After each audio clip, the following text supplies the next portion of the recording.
Masque of Red Death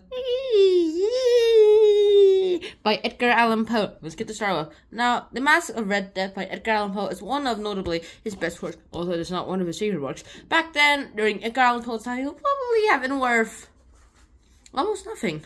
And nowadays, it's actually worth like $1 bajillion to actually have one of the original copies from the newspapers or like the booklets. It's actually great because that's actually kind of the whole point of this.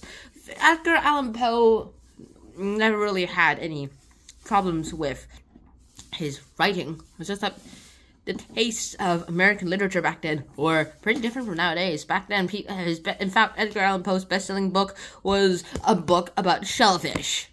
That's right, shellfish. Not even joking, it's shellfish, because apparently people and the American literature, people's taste in American literature back then was basically shellfish. Apparently, it even did better than one of his other books that he published at the time.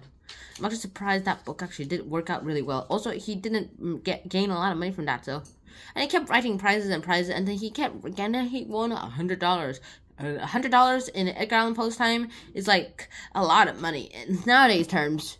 Also, that is like a lot of money. $100 in 1843 is worth about $4,193.59 today.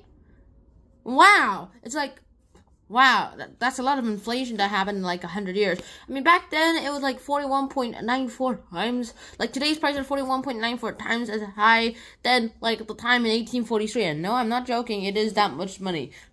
Yeah, that's how much money he's gotten for one book. And the rest, he just got, like, less than that. Well, of course, he doesn't have a steady income. I mean, can you survive on $4,200 today? Of course not. Because everything costs like hundreds and hundreds and hundreds of dollars, especially school tuitions and children tuitions, especially mine. It's so darn expensive to school for my family. So anyways, let's get this started with.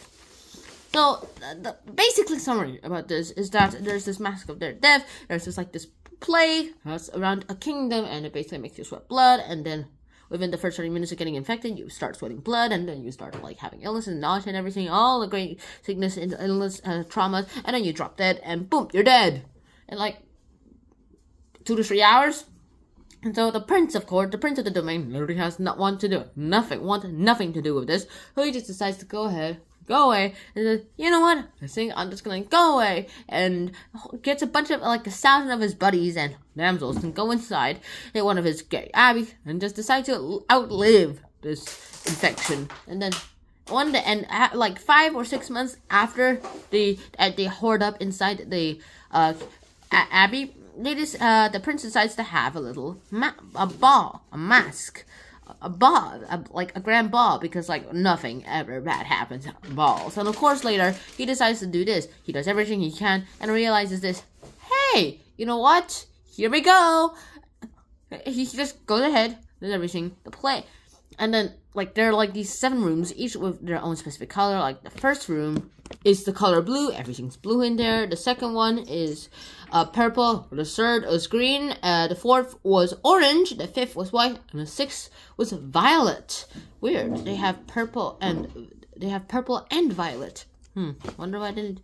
Well, yeah. I really wonder why they didn't do something other color, like black. And then the last one was black. Except it was also reddish. It had red panes and everything, except the room was just black. All 4 walls were black.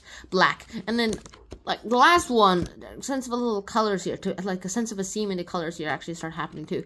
And then and this last black-red room basically has a clock, and it chimes every hour. And every time it chimes, the party guests stop partying, the musicians stop musicking, and, like, literally everyone just pauses until the clock stops ticking. And then stops ticking, and then they go ahead and start partying again, like, oh yeah, dun, dun, dun,